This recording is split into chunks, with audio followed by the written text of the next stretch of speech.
Mediaset activité bino susumote nane songa komona bino na mokolo lelo naza awa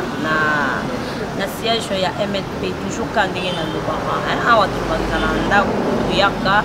soki likambo kosolola ezali soki loko ya kopartage na bandeko na ya MLP eza toyaka mwa kosolola na bango yango nayembango kokutana na moko ya MLC maître Bessi maître na biso bana tomisana tosolola na ye aloba ape bien mingi boloba mingi Thérèse Luka maître Bessi mais ye naza na siège ya MLP naza na ye pesi bino mbote bozala branché bozapete tomeka mpe kosolola par rapport à situation ndenge ezoleka na mboka na biso ya République démocratique du Congo. Sans plus tarder tozoyamba ye bonjour maître Bessi. Bonjour ma journaliste. Mbotebele na bacongolais nyonso nayebi ngai nayebi balanda nga mais nasepelaka nasepresente ezalaka malamu ngai kombona nga maître Bessi sausau vitrier nazali cadre na MLP même temps naza chef à sécurité ya honorable Franck Bino nazali moto na kutane ba prison makasi motango makasi maître Bessi tobanda nano na situation ya makambo ezoleka na mboka na biso kala te tomona na mort ya cardinal ya biso auti maître Bessi basali messe nano tomona te balela cardinal na 2 messes messe ya liboso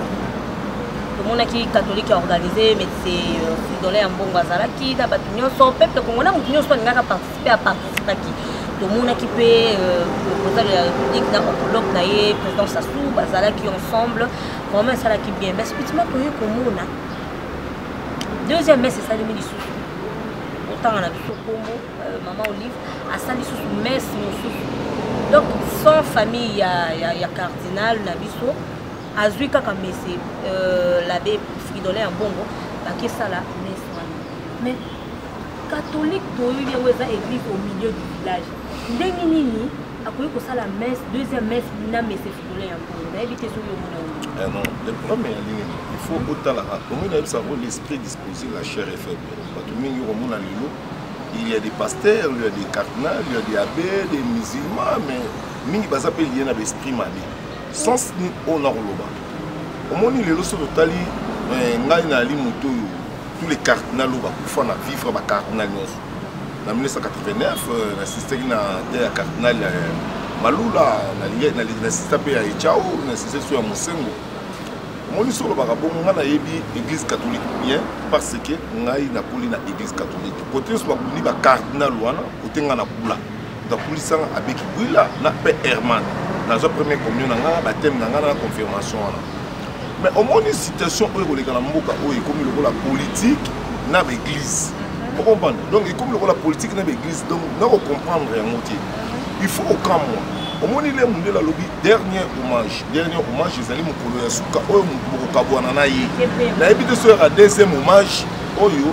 Olive Lembe yaki kusala donc le ko kamusanga d'ailleurs on comprend que c'est que Olive Lembe azalaki Jésus ndenge Jésus akufaki ya Lazare akufaki ayaki na tombe pour la musa Lazare donc c'est que pe Olive ayaki lem pour ala musa Mosengo donc et elle le kamokamo mais là aussi salamaki une fois pour tout et si et kabwani comment les motos ayaki ko système bino na ba fête ay système bino ko dernièrement a été système na anniversaire ya mobali na Hippolyte Kanambe mais elle a reconnu tangu ya moto ya kufi ya été pourquoi bango bayaka kaka na sima mikolo matanga pour nga na yebi déjà pour bazala bango émédi bango na kalem susu ki bayeba kozala mélancer na population ba ko bango ba ko sika bango ba ko la pété bango yango mona ka bango bayaka na système aussi basilisi bayaka bato asuka mais eza sentiment de mien kutu botika na bino ke aya avant na ye mokolo lem so ko une année ou bien 40 jours akoyi kozi ake aya ko sala bloka bongo ezali ni na bato so ba ko kende baza ba complexé omoni lelo photo za mabe esprit ko ba cardinal Malula bazaki na ngo ba Mosengo bayaki na ngo ba cardinal bazaki faire na critiquer cardinal Mosengo na Afrique de l'Ambongo mais c'est la première fois na vie na ngana moni loko bongo salami qui ba oto kunda cardinal pas même 3 jours allez Mosengo asali nani Afrique de l'Ambongo asali sous messe na vraiment et aki respectable famille pesalité tout comme on a dit na yebité la mususu moni ba méthode de l'église peut changer la mususu méthode de changer donc on a voulu balancer ça bon mais elo moi vous allez boire andi ko na fu ba yiba yango lelo omoni lelo mboka na biso e komi politisé mingi na makambo ya l'église na makambo ya politique. Pour la nini basali ya nzambe bakomi respecter te. Bakomi respecter te, ba politicien bako respecter ba peuple te makambo balobaka. Yango omoni ke donc ba wele lelo koni. Or que lelo ce qui problème yali balobi ni ba homme sage mingi ba bimaka na kati ya église. Ce ko tali ba roi kala, ba la ba prophète na bango ba prophète ba bango yebisa bango makambo elekaka. Bako prophétiser pour na mboka. Mais oya biso ba sala lelo ba prophétiser pour na mboka te sur par exemple lelo tala na Denis. Ba biloko ko ko sala. Est-ce que vous se comporter lokola mosala ya nzambe? Jamais. On mona. Yango to ko bisa oki. Soki to ko lingana ya solo nzambe ko sala gloire na ye. Et là, on est dans le Congolais, ils ont un conflit où ils ont la bango. Donc, ce que on a répondre pour la police, ils ont qui acte et sali bon. Même si il y a mon malade, mais on a évidemment mangé la rame pour la souka, les banques na liwa na nzoto mo way. Mais il a rajouté que oh yo donc bon. Il y a un n'inga na bonde ba vivre na rôle prendre sens. Merci beaucoup, maître. Il parle tellement bien, bien mo boyo qui n'a pas question de madai kotuna. Maître Bessabi, c'était même pas important pour ça les sous la deuxième messe et tout. Hein? Dernier hommage c'est le remballement de l'équipe bon. To éviter ba imbo quand même. Maître Bessabi to songi kana na messe to zana na wana kana messe wana. To yaki sous komona na matanga na discours ya cardinal Nene Ambongo. Cardinal Ambongo le régime tout ça actuel bazo vivre na opulence. Donc bazo vivre na abondance régime oyo. Mais bango babosani ke bango on est catholique digi ba peuple congolais bango te batu bazana opulence bango te batu bazana abondance qui total. Est-ce que le régime actuel na catholique banani bazana abondance parce que tout totali maître Bessi tozana bana na to otanga na école catholique tout ça mais école na bango za ba école za le plus cher na RDC na habité soko yebi tozana bana otanga na ba minimum les ana ba $480 $500 voire même mais bango catholique, est-ce que bango ndete batu bazana bazo vivre en opulence na abondance dans on a vu ça mutu na mutu azana caractère mais na comportement ndinga elaka soki mutu azangi na caractère à mabe ata une église côté bato bazaki malamu abome ma voir même caractère na uti na ngona ndako yango na lobi no boy omoni lelo to koloba boy que omoni soki otali bien ma parcours ya bango ezape malamu ba propos pe omoni Nzambe là abakotinda Saoul abakotinda Samuel akeyebisa Saoul abakotinda mpona bango mibale abakotinda te pa lobane en plein air okomela bakopesa message omoni message oyo Nzambe atindaka elaka te mpo baprêche yango na miso bato babisa en plein air boye non kosala eloko te na sentiment ndenge kofasalaki ekoma lokola sentiment de lelo tomoni ke basali ya Nzambe mingi bakomi lokola eya na basali ya Nzambe lelo bakoti sentiment bamisusu baza pour président de la République nous basali pour Fayelo nous baza pour Katumbi okomona ke basali ya Nzambe ne bakokende na badésordre na loba oyo ezali vrai lelo moni ke la yo okende loba imité ce que moni mabe mokonzi mboka azali mokonzi na biso nyonso benga mokonzi mboka benga bato na kutisa ba est-ce que banda lelo président Fatia du pouvoir est-ce que ici ye mosengo nani ka Afrique na mbonga kutani na président de la République alobi ke tala ndenge ezali boyebo na libo kutana to yeba likamni ko avancer mais muto balobi toute autorité vient de Dieu mokonzi nyonso utaka likolo mais mutu oyo azana bokonzi te akolinga ambiska apesa apertibe bokonzi ya mutu mosusu kende yebisa eloba nzela Nzambe soki apesi yo temps na yo ozela mi kokota na basentiment na bango te omoni lelo so na yebiso batendance ebele komi tokomoke na batendance politique te mais tokomoke na batendance ya batribu donc omona mutu soki aza moswahili ala nini ekoni moswahili oyo ake botokokende na tribalisme donc il faut yeba lelo ke bango lelo toloba boye catholique aza mpe na bamabe nya kosala lelo obi ke lelo gratuité il y a président de la République ba menacer gratuité à président de la République il y a mis catholique surtout tel ba école na bango soki na exam trop cher ok na collège trop cher ok lycée de sangal motema mpiko trop cher mais non c'est trop cher toke na cardinal Malula trop cher oh mon abelo on a nyonso est-ce que bolingi ba peuple bon so balingi ba peuple donc ce qui mo balingi ba peuple ba la sa côté bon ba tie gratuité ou be ba tie place mo ba lire ofeli on a quand même tout comme tout ça on a unité tout ça on a bolingo de temps qui s'aramboka ceux qui kolinga les athées ça malamu te on a les athées qui bilé mo ko komisa mo lié mo ko boye omoni marque cardinal alobaki ya mosengo abengaki bon ba médiocre parce que ba médiocre mpo makambo ba on ko sala et ko sepelisa ba peuple te ba bane ko boma ba peuple ko nyokola ba peuple bani mais oh ezali pouvoir ya débit il faut tout temps na ndenge nini ko kende au moins tout est-ce que Fachi dans la mutu batala bilan na suka na fin du travail na fin du travail na communauté comment bino ko juger mutu bongo on est comme ma vie comme une tendance au moins comme une tendance tout ce ka bino ko to no sala président de la République azali bokonzi na biso cardinal azali mutu il faut azala mutu na kimia mutu ko tia paix mais si on a que la tendance déjà comme au Cameroun. Donc, on a une place où on a fallu, mais au Pedre Valais, on va bangouler chouchouké. Donc, on a voulu que ça va mais base en patience et l'autre l'équipe maîtrise les salités. Base la rabiloba, loba, débattre dans le loba, dans le loné, musulman. Pourquoi pas musulman va monter dans la ville qu'on n'a pas en pam? Quel est le l'église de réveil? Pe bazotalela mais nazo comprendre régime to le cas qui ezaki kaka mane na mais deuxième bango wana babandi sous na Fachi toujours que des problèmes le problème est ali bakimbangiste baza bandi kona biso total ba tendance ya ba l'église mais total l'année baza bandi kona biso nani akolinga mboka c'est ça omoni mboko ya et cause à nos danger mais linga kaka mboka pour ce ko lingi mboka ko linga mboka ezala mabete ko sela pe na mboka pona intérêt mais le logo mona batu bele ba ko sela mboka avec intérêt de ba ko linga mboka te yate que le loba kimbangiste ningi le loba mbangiste ko milem so tête ya seni to ko inita za congolais kimbango bundu la biso faut ko ba ngo mutabani indépendance na 1921 kimbango c'est grâce ya kimbango to pas sa chance ta mutu so o yo so ko pima na église awa mo imulunda azaki na église de réveil aye l'église de réveil moi une église de réveil à ceux qui chance avec l'église de réveil to tu Maluma a été fou, mais Maluma a trahi biso. Azali sango. Motema mutu ezali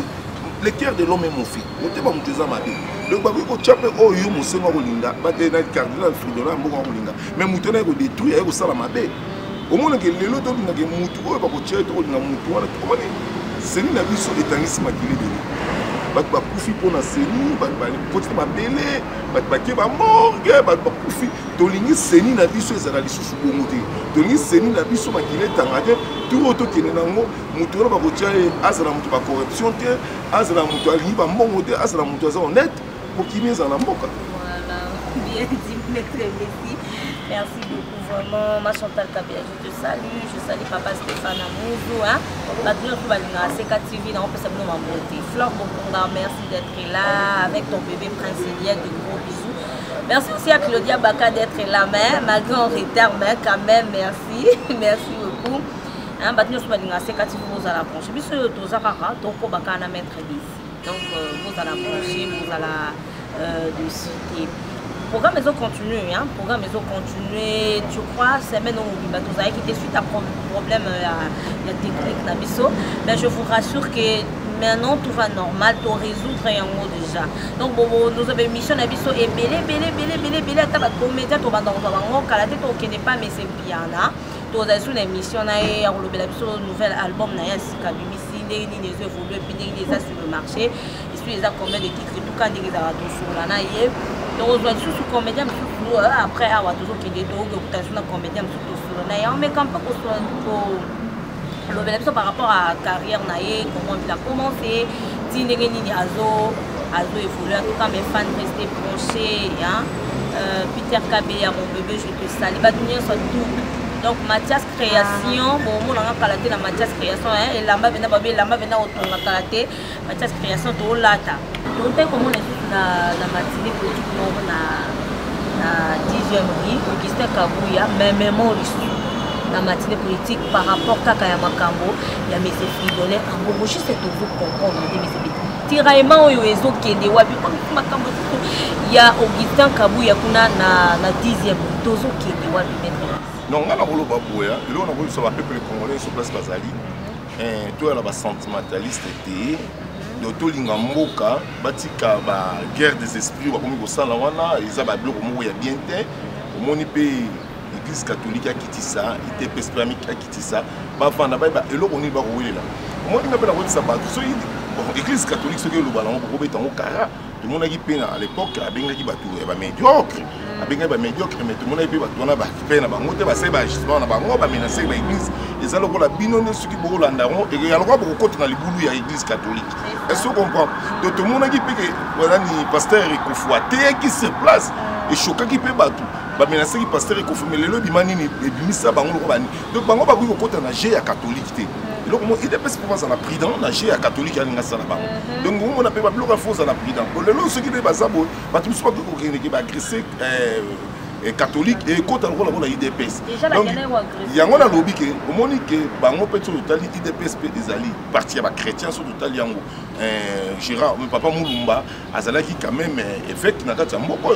elle qui a les gens de papa Etienne Tshisekedi au monde donc parti on est parti ba valeur il y a parti ba chrétien catholique donc on a dit on est ba biloko nous il faut to na kimia za na kata mboka mama na ta auto ko lukane kimia to ko lukaba des auteurs na ba na biso bazana kata est kuna liba ko kufa ba ko nyoko bawa to za na bo moko komba na biso nyonso o ezalaki na catholique ezalaki na IDPS ta ba parti politique nous historique na besoin qui to renverser pouvoir to longola kabila na bokonzo moi na mboka so comme on na mboka azu bokonzi to soutenir moi na mboka au monde to soutenir mon mboka asa magicien te akui ko sala ba miracle na mokolo moko te président Félix quand même asa mutu mais au monde qui a ko kutali bulu munene na kati na mboka akui ko longa te kama nyoso asisa ngomba la moko ata révolution française et oumela ki pebeli bat baza na patience basango baza na patience ba peuple baza na patience et bien na biso po azali ndeko na biso congolais. OK to mettre avec bien pour Fachi aza congolais ya mwana nde hein tozana esengo tozana ba kimia na mitema espérons mais tozana espoir wana to kolongola ngoteki dans mon to la tout va changer. Maître Messi quand tu as na makambo par rapport à est et le congolais moko tu peux faire un de décision la mission tu peux mais ba kubenga ba bibo tuna Maître Messi tozo kende wapi réaction mon côté on a gouvernement la sortie sikoyo eloko moko esalemite mwana mboka kei kaka boye tango peut-être Maître Messi là mwana mboka peut-être aza na mboka mosala étudiant peut-être aza congolais aye peut-être kotanga soki bokangi na kamo pourquoi kozoye kozoyebisa ye na mboka na ye olie ya koboma mbala moko esali pasi mais les congolais attendaient que na RDC tout monde a quand même manifestation moko boye tout monde eluka moment boye soit gouvernement lobby comme mais jusqu'à présent eloko moko te tikali kosalema tosaka kaka boye Maître Messi tozo ke le problème ya li ba foyer ba na ba mboka msumu ba lobby boma congolais boma zaïwa tikanyoka. Mais biso awa congolais a voulu qu'on a raison étranger comme il a raison donc comment on a donc pas quoi ko pesa valeur ya ba congolais dit na kata Chine soko sele ba biso le temps on soko sele sa chinois ça chinois futi voilà doit futa le problème est ni gouvernement la biso ba ça ne ba mitema mabe là ba ko ba congolais ba ko tika ngo ko zero ko pesa ba ton avantage ce qui peut biso ba nous pour ma étranger et ko bangi ça peut ba eh c'est to bomi congolais ba ko ba étranger au moins le qu'on a ceux qui va bomi congolais biso pe ba boma ndeko na biso to ko ba banga au moins na Niger soko bomi Niger ko bomi sud africain na mboka na bino ba ke ba sud africain pe ba boma bini donc pour la nime muto ba bomi na zanze te ça être humain aza congolais aza na ba valeur rebelle qui n'est qu'autant si les infractions pour benga concilier na bango aye oyebi c'est pour refouler qui bozo moko na deuxième premier po boma mu et ça pour la première fois c'est déjà sur la troisième fois ba ko boma ba kata congolaise mike ba du congolais mususu ba lapida ba boma ye na plein cas donc on a biloko on ko pesa so ba kanda et on ko pesa ba congolais ngai po na ngai ndenge zali bo tout cas ta relation na ba indien mais ben on va vivre na kimia mais à qui la faute c'est ça pour na nini ba chef na biso mingi bazala ba poche ba indien on ko mona ba chef na so mingi bazala ba poche ba indien mais ni ako ça ndenge ni ba facile à corrompre bango na uti na ville ba indien musu ba kotamula mafungi ba magasin il fallait plutôt beta bango pour ba zo correction plutôt bon mata moko c'est plutôt bon mimo ko zala bien pour bango ba bomi ya biso biso ko ko remplacer les biso na le yon ba ke gouvernement il faut ça là makasi na ebité oyo elekaka na soki mpe baliaka mbongo so badommagaka bango na haine na yebi te mais oyo eye oyo alelo il faut changer donc il faut basambisa bango il faut baconvoquer premièrement nanu ambassadeur ya haine aye aya korépondre ke atuna bato motu nene akende babomi ye ndenge nini vraiment eloko ati kosengama na bacongolais nyonso place bazali tozala na kimia gouvernement azwa disposition so gouvernement azwi disposition te biso bapeuple tozwa disposition parce que ça fait très mal comment on a un jeune étudiant na mboka inde akufika kaboya tiki famille akende kotanga pona azonga pe na mboka ya na un petit plus oyo akende ki kotanga soit ndenge nini mais le long de quoi kufika kabongo tandis que ba indien bazar bazo vivre librement hein bazo vivre na bango bien dans le calme mais yabiso akufi en tout cas nga esalinga pasi mais espérons que gouvernement a kozwa solution vraiment malamu na mikolo ekoya mpona bandeko na biso bakongolais baza libanda ya mboka maître bisika na te toshite tobai tozonton mingi te tozosukisa na question moko par rapport ya loi oyo tozwaki pa maître mbao je crois ya dot à 500 $. Maître besi dot à 500 $. bakongolais balobi baza na posa nango te baza na ntina nango te tomesana tout ce que le congolais a besoin azala na musala ya malamu yo moko ozomona soki oke na ville okoti bacongolais bazosala epa baindien baniger ozomona ndenge bazofuta motu par exemple par mois $20 $25. Ils n'ont pas besoin ya kokitisela bato bamakambo ya badote etuo batuni baliebisinga na ya koloba na yo ils ont besoin changement kota na mboka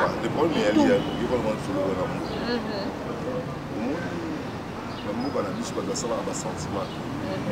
eza na bavole alobi eloko ne ya malamu kote mosusu mpe mosusu malamu eloko ya jésus abaprêche bakoya jésus alobi nga lango boya te mais le problème eya nini lelo ata moto abali mwasi na $200 $300 mais soki akosala te aovivre na mwasi wana ndenge soki totali kobala mpe mwasi akomi mpe lokola marchandise te dedelo na kongo akobala mwasi mosusu bakosenga bafami mosusu metuka eza mpe malamu te mpe loi wana mpe nano bavutango bakotala yango na bakotidie loi wana soki bakovutango nga babiloko wana naokipa yango te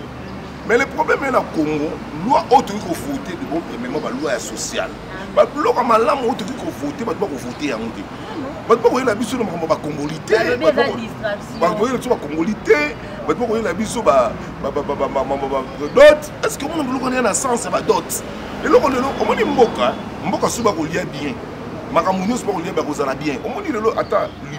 libi le Kadhafi ezalaki bakolia bien makambo bakokona mabe ya Kadhafi vraiment te donc lelo ndenge toza boye eloko nyonso soki bato bakolia bien biloko nyonso ekoma facile mpona bato omona ekoma nango facile mais le problème eyali bango bakolela nani mutu moko ayekoloe aye kofote ata loi moko te ya social ke ndenge ezali ata lelo so totie social fo totiaka mpe na kata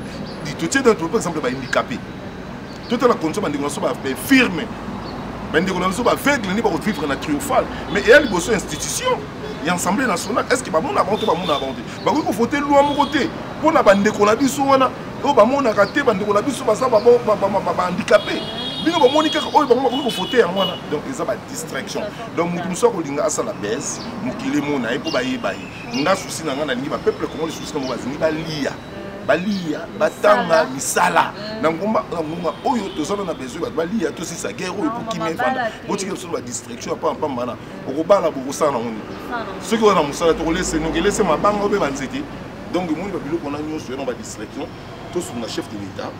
vision ya chef de l'état eza vision ya malamu mokonzi ya mboka aza mokonzi na biso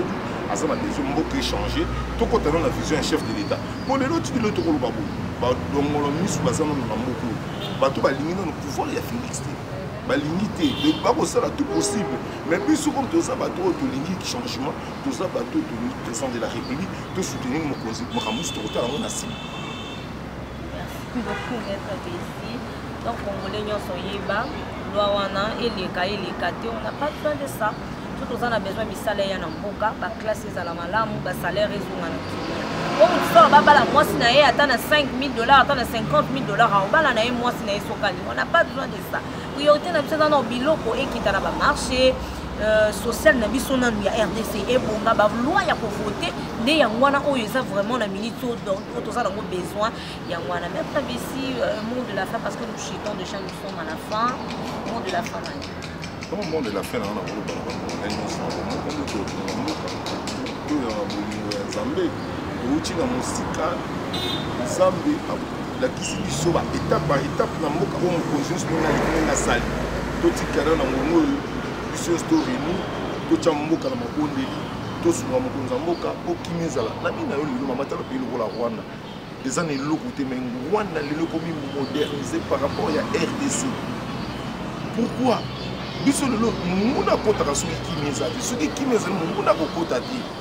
il faut tosala bolingo biso na biso po tosunga mboka oyo napesi bakongolais mbote bisika nyonso bazali kimi ezala na bakongolais nyonso po aza na besoin benganga benginga na plus 243 90 266 95 biso kobenginga tokosuka mpona moto. Chers maîtres, nous sommes à la fin de cette émission. émission pour le conservatoire militaire qui construit la maître Messi par rapport à Yamituna, Yabaimboka, Boyo qui paye à Yanundi, ce sont les l'église catholique et na